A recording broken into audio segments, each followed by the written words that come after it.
Penyesalan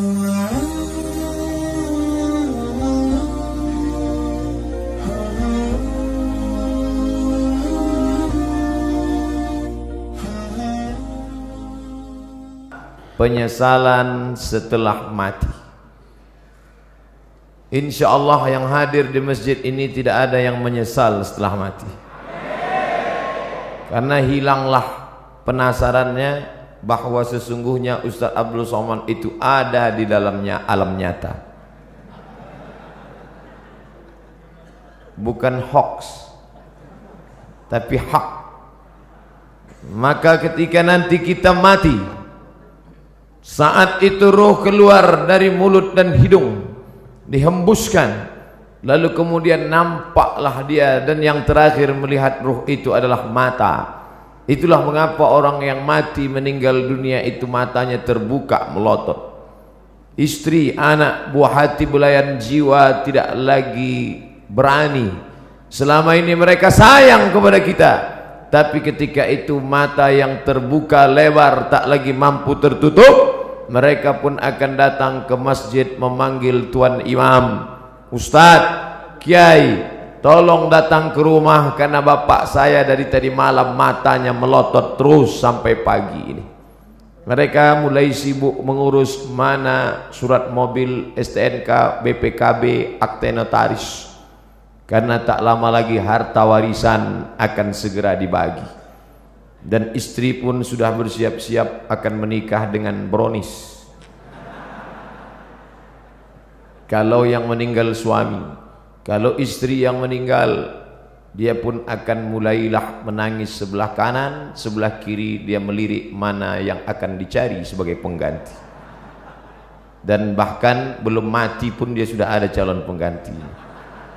Kita lah yang akan menghadap Allah Subhanahu wa ta'ala dalam lubang tanah yang basah, tanah liat karena baru saja hujan, disedot dengan mesin pengisap air, tetap naik air karena sedang musim penghujan.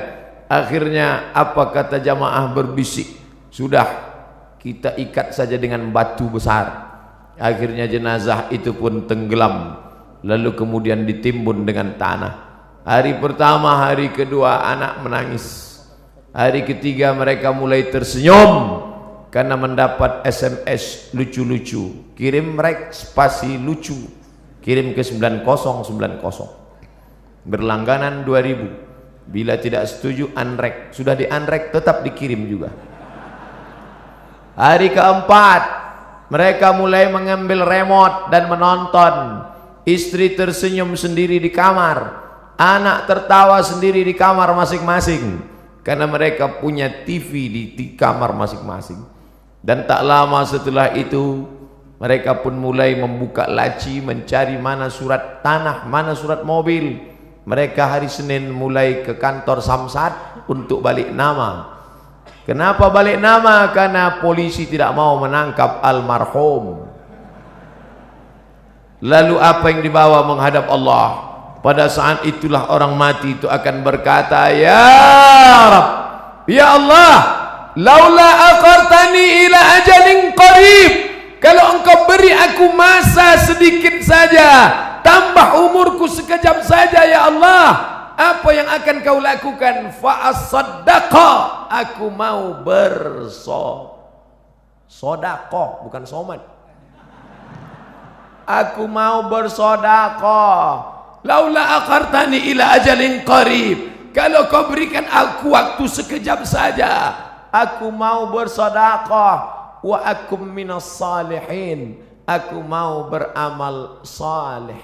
Alhamdulillah, orang Jawa Barat rajin bersedekah, buktinya masjid yang besar ini. Nampaknya yang bersedekah tidak hadir di sini karena suaranya tidak besar. Kalau dia hadir pasti dia berkata, amin, itu sedekah saya. Tapi rupanya orang Jawa Barat tidak mau riak. Memang dia bersedekah tapi dia diam saja. Malah yang mengatakan amin itu tidak bersedekah sama sekali. Serba salah mendengar ceramah Ustadz ini. Mau bilang amin, dia katakan ini, mau bilang tidak amin. Kalau begitu lebih baik bersuara tapi bergerak, tidak bersuara.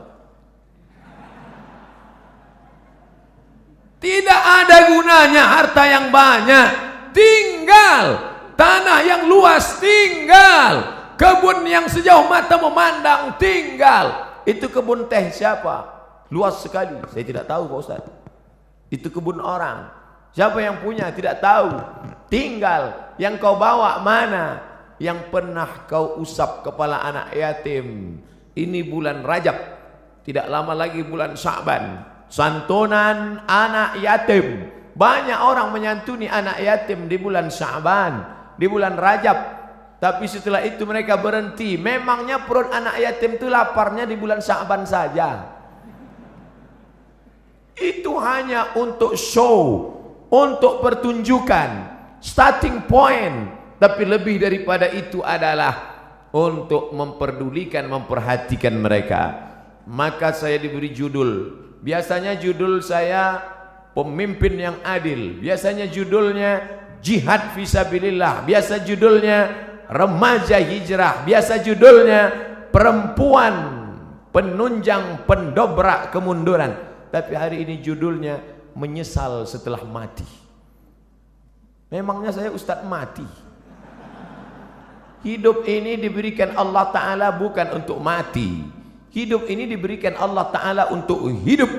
Maka siapa yang berpikir untuk mati, maka sebenarnya kehidupannya ini yang panjang, yang banyak, sebenarnya hanyalah persiapan-persiapan untuk menghadapi kematian. Insya Allah, kalau beginilah ramainya solat berjamaah, maka saya tidak perlu lagi memberi motivasi solat berjamaah. Insya Allah subuhnya pun kabarnya kata Pak Gubernur seperti ini juga banyaknya. Nampaknya amin itu harapan sebagai doa, mudah-mudahan sebanyak ini. Bapak Ibu yang dimuliakan Allah, maka selagi masih ada kesempatan bersedekah, jangan sampai seperti yang dikatakan, laula aqartani ila ajalin qarib, kau tambah umurku, tapi umur tak bisa ditambah. Umur bukan isi ulang. Idza jaa ajaluhum, kalau ajal sudah sampai, la yastakhiruna sa'atan, tidak dapat ditunda walau sesaat, wala yastaqdimun, tidak pula dapat dimajukan walaupun sesaat. Penyesalan orang sudah mati banyak, tapi saya batasi pada tausiah kali ini hanya 5 poin saja. 5 penyesalan orang sudah mati. Kenapa Ustadz sebut angka 5? Karena rukun Islam 5. Kenapa enggak pakai rukun iman? Iya juga ya. Tapi payah saya nyebutnya begini. Ada 5 supaya Bapak Ibu pulang mudah ngingat. Saya termasuk penceramah yang tidak pandai ceramah ngalor ngidul. Ada orang ngomong bisa semua dia bahas. Dari Donald Trump sampai Donald Bebek bisa dibahas. Saya tidak pandai. Yang pertama, orang mati menyesal karena tidak bersedekah. Yang kedua, lau kunna nasma'u, andai kami mau mendengar, au naqilu, kami mau berpikir, kami tidak akan menjadi penghuni neraka sa'ir. Ada neraka jahanam, ada neraka sakar. Ada satu khusus neraka namanya neraka sa'ir, dan itu ditempati hanya orang-orang spesialis, tidak mau mendengar pengajian. Dan masyarakat Bandung sudah selamat dari neraka sa'ir ini insyaallah. Yang ketiga, siapa itu orang yang menyesal? Mereka yang terbaring di rumah sakit, di ruang ICU. Suara azan sayup-sayup masuk ke celah-celah jendela. Hayya 'alas shalah. Menetes air matanya. Kenapa? Karena dulu waktu sehat orang azan dia laga ikan cupang. Orang azan dia tetap main game online PlayStation, bahkan mengejek-ejek orang sholat. Hayya 'alas shalah, kamu aja duluan lah. Padahal mestinya dia katakan la haula wala quwata illa billah. Tapi sampai masanya dulu kau berotot tegap, tapi akhirnya kau seperti bunga mekar, layu, kuning, mati. Berapa banyak dulu yang berotot tegap, sebelah kiri tatu ular kobra, sebelah kanan singa. Sekarang begitu keriput, kucing kena minyak. Mana suaramu yang menggelegar dulu? Mana kumis tebalmu dulu? Nanti saya cerita kumis, yang berkumis tersinggung. Mana badanmu yang tegap dulu? Yang tegap tersinggung. Lalu yang mau saya omongin apa? Tidak ada, keperkasaan hilang, tak bermakna.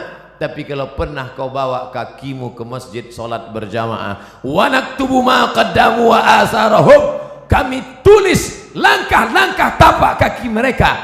Setiap langkah, langkah pertama mengangkat derajat, langkah kedua menghapuskan dosa, langkah ketiga menghapus dosa, langkah keempat mengangkat derajat. Ini orang-orang yang di atas ini kenapa derajatnya naik? Karena mereka berjalan kaki datang ke masjid. Karena jalan kaki itulah terlambat, maka naik ke atas.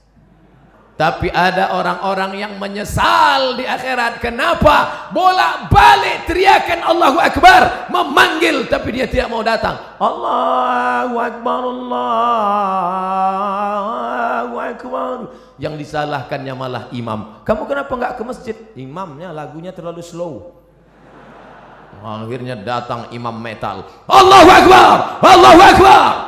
Tetap juga dia tidak datang. Kenapa? Karena memang hanya mencari-cari alasan. Beragama mencari kebenaran, bukan mencari pembenaran.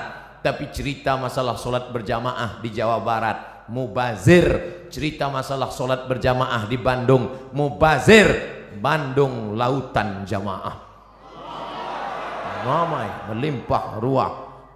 Kalau mau lihat istiqomahnya, besok subuh foto gambar masjid masing-masing, like and share. Foto yang hari ini dari atas, dari depan, dari belakang. Besok subuh foto juga. Lalu besok buatkan gambar banding sebelum setelah. Ustadz ini mengkerdilkan kami. Tidak, ini negerinya para ulama. Banyak ulama-ulama, kiai-kiai, ulama besar datang dari sini. Maka insya Allah kita diberikan istiqomah solat berjamaah ini, insya Allah. Laki-laki yang solat berjamaah itulah laki-laki yang soleh. Sedangkan laki-laki solat di rumah, laki-laki solehah. 4. Siapa yang menyesal? Orang menyesal nanti mati ketika hidupnya la yadkhulul jannah, tidak masuk surga. Siapa itu? Qati'ur rahim, orang yang memutus tali silaturahim. Alhamdulillah kita sambung tali silaturahim. Subuh ketemu, zuhur ketemu, asar ketemu, maghrib ketemu, isya ketemu. Loh, kok ketemu terus sama ente di masjid ini? Lah wong saya tinggal di sini. Rumah saya dekat dari sini. Alhamdulillah. Tapi ada orang yang rumahnya jauh, tetap istiqomah ke masjid. Di Mesir, di tepi-tepi dinding masjid disediakan kursi. Kursi 2, 5, 3, 4. Untuk apa? Orang-orang yang tua dibawa oleh anaknya dengan kursi roda, didudukkan. Qad qamatis salatu, qad qamatis salah. Allahu Akbar, Allahu Akbar. La ilaha illallah. Mereka mesti dibawa bersilaturahim. Sebelum sholat salaman, apa kabar bapak? Sehat. Di mana sekarang keadaannya? Alhamdulillah. Anak-anaknya sehat, sehat. Istrinya sehat, sehat. Tetangganya sehat, sehat. Menyambung tali silaturahim. Sekarang orang tidak lagi ada sambung silaturahim. Sabtu, Ahad, libur, tidak masuk kantor, tidak ketemu orang. Dari mulai malam Sabtu nanti malam sampai hari Ahad sore hanya di depan komputer laptop. Jempol ini sampai bengkak. Tidak ketemu orang. Sunyi di tengah keramaian. Nenek, kakek, bapak, ibu, paman, anak, ponakan duduk di ruang tamu tapi tidak ada bicara. Bahasa Arabnya la salam wala kalam. Bahasa Inggrisnya silent generation, generasi diam. Andai ada yang mati di situ pun dia tetap juga. Bukan dia tolong, dia foto langsung. Bagi yang kasihan tolong like and share. Kasihan. Ini dunia ini sudah kacau balau. Hari ini kita bertemu bersilaturahim. Mudah-mudahan kita termasuk nanti di akhirat saling mencari karena ingin mengajak masuk ke dalam surga Allah. Ustadz Somad, tolong kenali wajah kami ini satu-satu Ustadz. Kalau Ustadz tidak melihat wajah saya nanti di akhirat, kalau Ustadz tidak melihat wajah saya di dunia, tolong cari saya Ustadz, kata jamaah. Lalu saya katakan, ente kok pede sekali masuk neraka? Jangan-jangan kau lebih dulu masuk surga daripada aku 100.000 tahun perjalanan saudaraku. Sampai di surga ketika saya tanya, ya Allah, mana anak-anak muda Bandung? Kata malaikat, mereka di VVIP, very very important person. Bersama malaikat dan Nabi Muhammad sudah menunggu ente 100 tahun yang lalu ya Muhammad. Saya panjang hisapnya, perhitungan saya panjang lama. Kenapa? Karena banyak silap dan salah. Berapa banyak ibu-ibu yang marah. Kenapa? Karena sopnya terganggu dengan lewatnya pasukan brigade berbaju hitam tadi. Sahabat UAS, ujian akhir semester.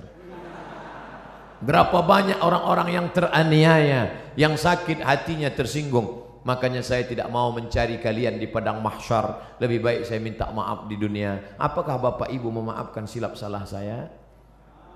Insya Allah Pak Ustadz. Begitu cara minta maaf. Undang orang ramai-ramai, minta maaf. Karena kalau kita datang satu-satu ke rumah repot, ribet. Apalagi kalau sampai diobrolin kesalahannya. Pak, maafkan salah saya ya. Salahnya apa? Kemarin saya bawa istri Bapak. Apa? Bapak Ibu yang dimuliakan Allah Subhanahu wa taala, maka sambung tali silaturahim. Apalagi ini bulan Rajab, habis ini bulan Sya'ban, habis Sya'ban Ramadan, sambung tali silaturahim. Biasanya tradisi kita dimanapun di Indonesia, di Jawa, di Sumatera, di Kalimantan, di Sulawesi, di Papua, kaum muslimin muslimat mengumpulkan tetangga, sahabat, kerabat, semuanya diberi makan. Habis makan minum, habis minum snack, habis itu cuci mulut, habis itu kata sambutan. Bapak Ibu saudara sekalian, anak-anak yatim menghadapi bulan suci Ramadan ini, maukah Bapak Ibu memaafkan saya? Tetangga yang sudah kenyang pun mau.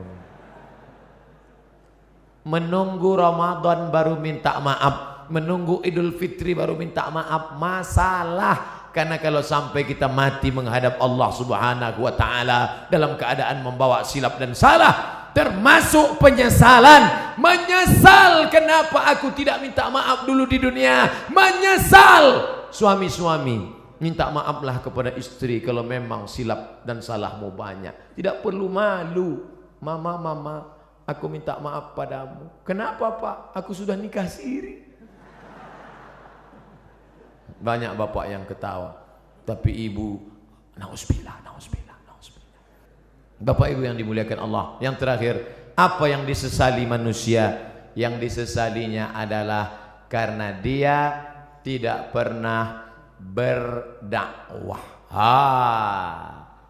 Hidup pernah, kaya pernah, berkuasa pernah, tapi berdakwah tidak pernah. Dakwah itu ceramah Pak Ustadz, bukan. Ini yang perlu diluruskan.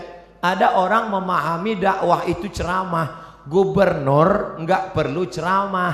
Kenapa? Sudah ada Ustadz Somad ceramah. Tapi gubernur dakwahnya apa? Membangun lokal untuk orang anak-anak usia sekolah. 7,2 juta. Jawa Barat penduduknya 48 juta. Anak usia sekolah 7,2 juta. Tidak bisa sekolah karena tidak ada lokal. Tapi ketika ada kekuasaan di tangan, menjadi gubernur, bisa dibangun sebanyak sekian ribu lokal. Akhirnya sekarang anak usia tamat yang bisa sekolah dari awalnya 800.000 orang menjadi 2 juta orang bisa tamat. Karena apa? Dakwah dengan kekuasaan. Allahu Akbar. Oleh sebab itu maka berdakwahlah. Saya kebetulan dakwahnya cuman bisa ceramah dengan lidah. Bapak-bapak dari Polda, bapak-bapak dari Polresta, mereka nggak ceramah. Bapak-bapak kepolisian tidak perlu ceramah, cukup dengan pakai seragam datang ke masjid. Anak-anak muda termotivasi. Bro, lihat tuh, Pak polisi aja ke masjid, masa kita nggak ke masjid? Iya juga ya, kata mereka. Tentara-tentara cukup dengan seragamnya. Allahu Akbar. Orang takut. Siapa yang ngejek-ngejek orang sholat yang di internet itu? Siapa yang berani ngejek orang sholat di internet? Kalau sudah polisi tentara ke masjid sholat berjamaah. Dakwah dengan perbuatan. Lisanul hal, perbuatan afsah min lisanil maqal, lebih menyentuh, lebih sampai ke hati daripada ucapan. Saya lemah, hamba Allah yang dhaif. Hanya ceramah dengan khutbah, dengan seminar, dengan simposium, dengan lokakarya. Tapi ada orang yang bisa berceramah dengan kekuasaan. Kita yang tidak punya kekuasaan bagaimana? Pilih orang yang punya bakat politik untuk memperjuangkan nilai-nilai Islam di tengah masyarakat. Bapak Ibu yang dimuliakan Allah SWT, itulah 5 poin yang dapat saya sampaikan. Kalau ada nanti di tempat lain Ustadz bisa menyampaikan 7 poin, berarti Ustadz itu ilmunya lebih banyak daripada saya. Kalau ada Ustadz yang menyampaikan 3 poin, berarti waktunya lebih pendek daripada saya. Jangan pernah suudzon pada orang. Jaga yang 5 ini. Kalau tidak ingat, ikuti rekamannya, tulis saja di YouTube nanti, Somad Masjid Raya Bandung, enter, insya Allah ketemu. Kalau tidak ketemu berarti belum diupload.